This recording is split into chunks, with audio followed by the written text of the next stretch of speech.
He says nothing gives him greater joy than seeing people speak from their soul without feeling inhibited, and that is his mission, to build a platform for young people to raise voices and to shine. Come on, kind of guy.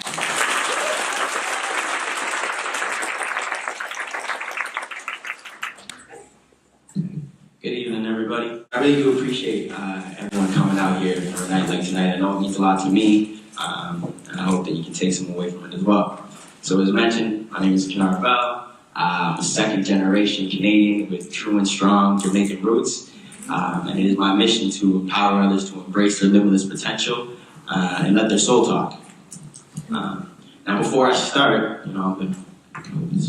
cool. I'm just gonna take this up. Before I start, I just wanted to ground us all in a few concepts to keep in mind throughout the story. The first being the American dream and how that couples with the rat race. And I'm sure we all have our own understanding of the American dream and how it may appear in our own lives, in the lives of others, and even on the TV screen. Right? But for those who are unfamiliar, the American dream is the ideal that on the grounds of equality, no matter where you're born or what social class you're born into, everyone has the opportunity to achieve success on their own terms due to a society where upward mobility is possible and available to everyone. And this was a meaningful concept to me because when I was young, I set out on my quest to achieve the American dream.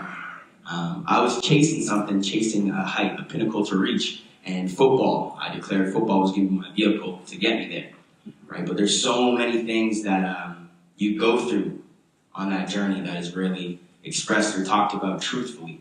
So as I dug into the concept a little bit more to unpack it, I came across the memoir titled "There Will Be No Miracles Here" by Casey Gerald. And Casey Gerald, in essence, to his family and his community, would be the epitome of the American dream.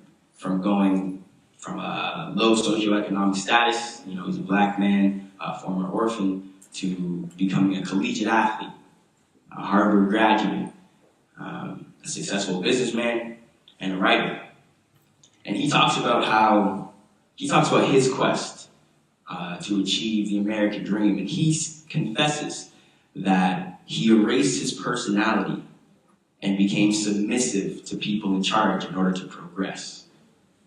And that's a huge sacrifice, to give yourself away in trade for this promise of the American dream. So I thought, what is the reward that's so great at the end of the American dream that would make someone want to do that? What is the purpose? And for many along the journey, it might be wealth, status, luxury, even admiration, right? And to me, all those shining things kind of came together to form the picture of a crown, right? Because the crown kind of embodies all those things: wealth, status, power, luxury. But no one ever talks about what it's like to hold the weight of that crown on top of your head. And I really started to sit with that and examine that a little bit more. My partner and I started watching the Netflix series The Crown, actually. Yeah. Which I believe does a phenomenal job of taking you into the personal lives of kings, queens, and other members of the royal family to feel and see their raw emotions that are rarely shared with the public because they got to keep an image, right? And it takes you into the moments where they choose the crown over themselves.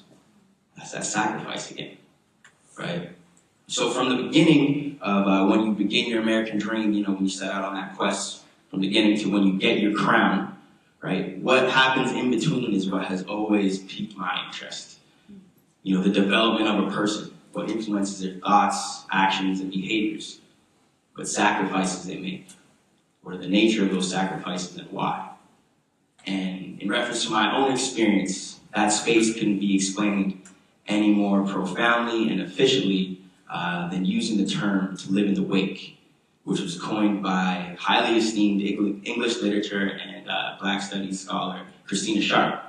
And in her publication, In the Wake on Blackness and Being, she investigates how the afterlife of slavery and the slave ship still marks and haunts contemporary Black lives. So it's interesting that came up in conversation beforehand, right? right? And she brilliantly uses the multiplicity of definitions for wake to illuminate that experience, that insight a little bit more.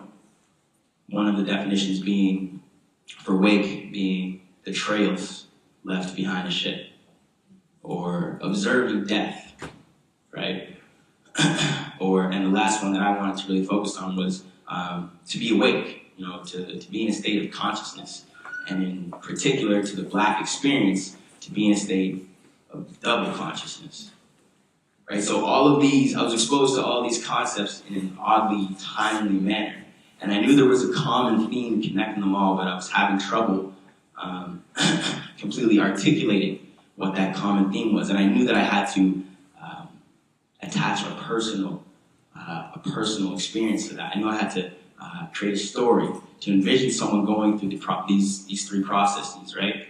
And what came to me was the image of a young boy holding this weight on his shoulders, learning fast, behaving older, and he trades the treasures of wonder for tools of a liberating construction.